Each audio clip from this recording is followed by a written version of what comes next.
Generally भगवान इतनी आसानी से भक्ति नहीं देते हैं। जनरली आप अगर देखोगे तो पिछले युगों में लोग क्या करते थे, इससे पहले के युगों में ध्यान करते थे और यज्ञ करते थे, तपस्या करते थे।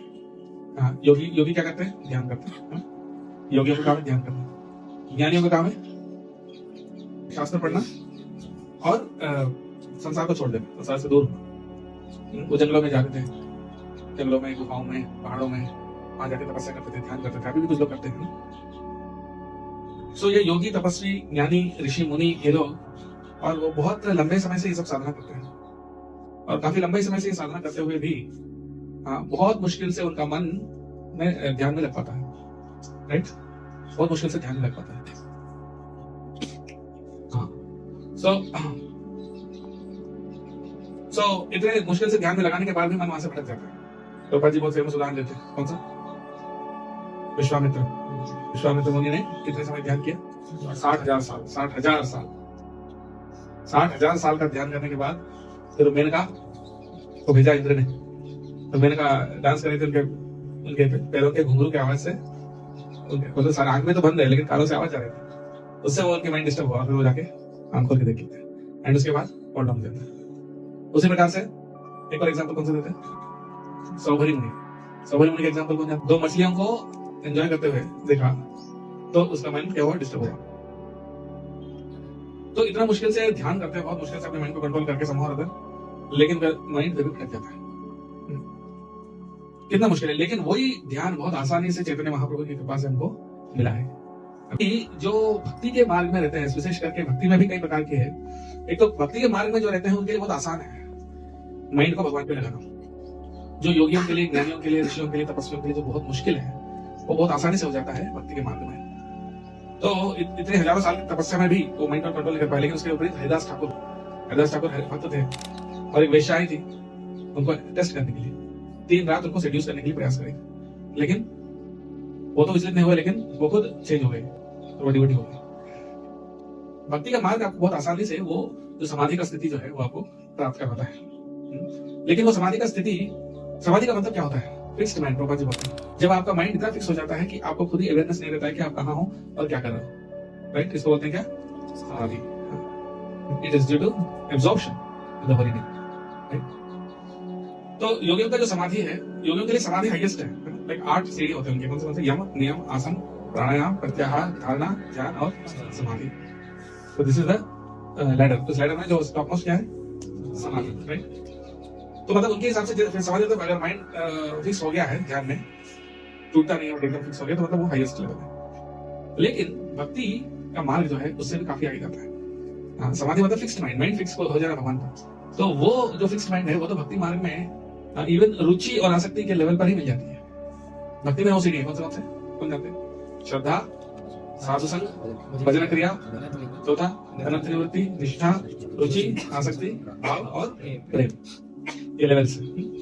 श्रद्धा मतलब फेथ। तो फेथ के बाद क्या करते हैं? साधु संग, भक्तों का संग करते हैं। तो साधु संग से क्या होता है? साधु संग में क्या करते हैं? भजन क्रिया, यानी चैंटिंग। आप लोग जो कर रहे हैं, चैंटिंग कर रहे हैं, बुक रीडिंग कर रहे हैं, डेटी वर्शिप कर रहे हैं, मंगलारती कर रहे हैं, लेक्चर सुन रहे हैं, सेवा कर रहे हैं। All this is what? भजन क्रिया। तो भजन क्रिया करने से क्या होता है? अनंत निवृत्ति, यानी हृदय में जो अनंत है, जो बैड हैबिट्स है, जो कंटामिनेशंस है, वो दूर हो जाते हैं।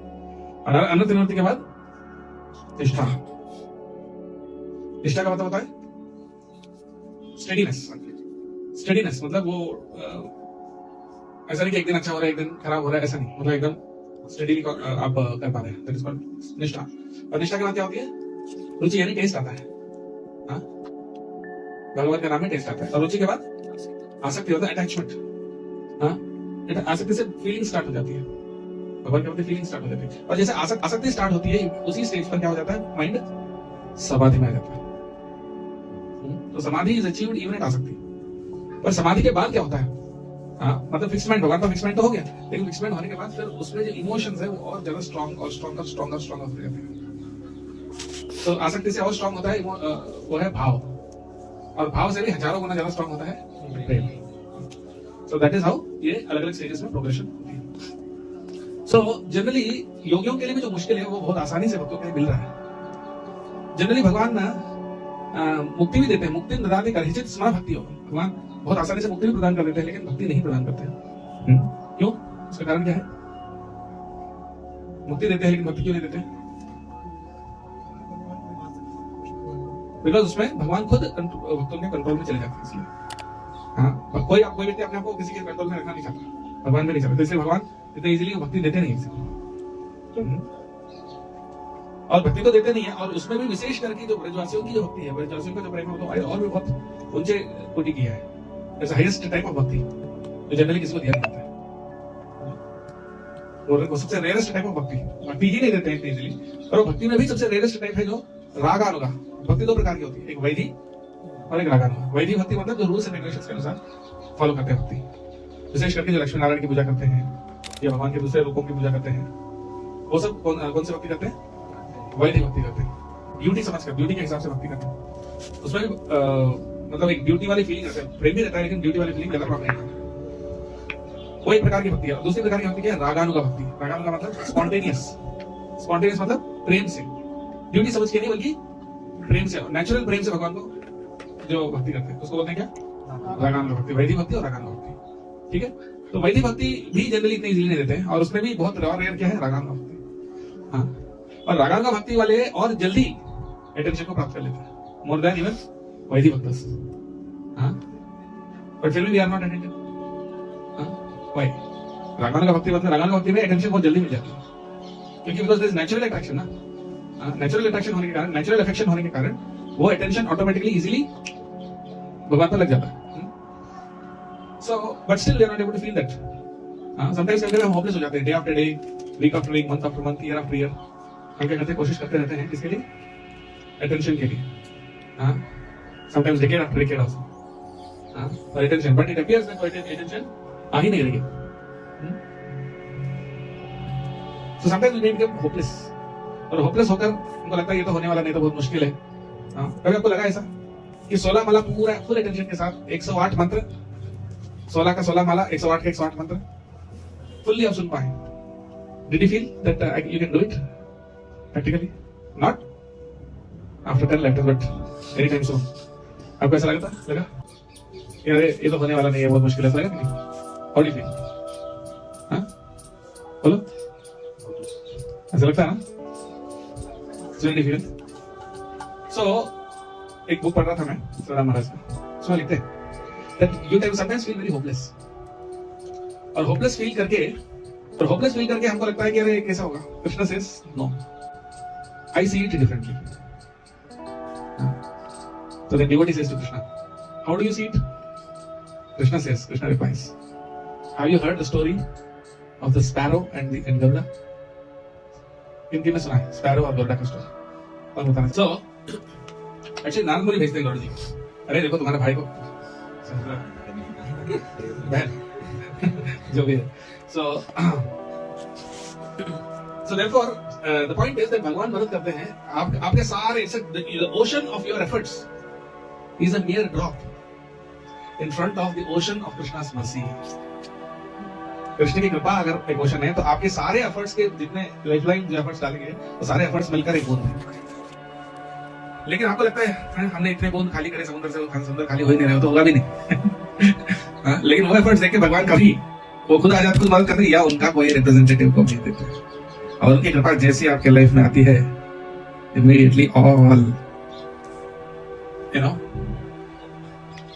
The changes take place. Attention mind बहुत आसानी से हो जाता है। सो कृष्णा's help will come. सो कृष्ण कब हेल्प करेंगे? when he feels that आपका प्रेयर में इमोशन होना चाहिए, and Krishna becomes very very obliged. and Krishna is भावग्राही, कृष्णा को भाव बहुत अट्रैक्टिव लगता है। तो अगर आपका भाव भक्ति भाव है, लेकिन भक्ति भाव क्या होता है? भाव सेवा, भक्ति में सबसे इंपॉर्टेंट सेवा है भाव। एंड वो भाव में क्या होता है? ह्यूमिलिटी भी एक भाव है, एंथुसियाज्म भी एक भाव है, पेशेंस भी एक भाव है, उत्साह, निश्चय, धैर्य, दीदार भावस। राइट? तो चेष्टा से ज्यादा इंपॉर्टेंट क्या है? भाव, यानी योर मूड, योर इमोशन। सो अगर हम भगवान को उस इमोशन से, इस ह्यूमिलिटी से अगर प्रे करते हैं, सो भगवान मजबूर होकर आकर हेल्प करते हैं। राइट? सो लेकिन भगवान मजबूर होने के लिए आपका इमोशन ढीला ढाला या वीक होकर तो नहीं चलेगा। It has to have some intensity. जैसे फॉर एग्जाम्पल आप कागज जलाना चाहते हो किससे? मैग्नीफाइंग ग्लास से। मैग्नीफाइंग ग्लास से कागज जलाने की कोशिश कर, धूप के सामने रखा है और मैग्नीफाइंग ग्लास आगे पीछे कर रहा हूँ, सब कर रहा हूँ, लेकिन आग पकड़ ही नहीं रहा। क्यों ऐसे? Why?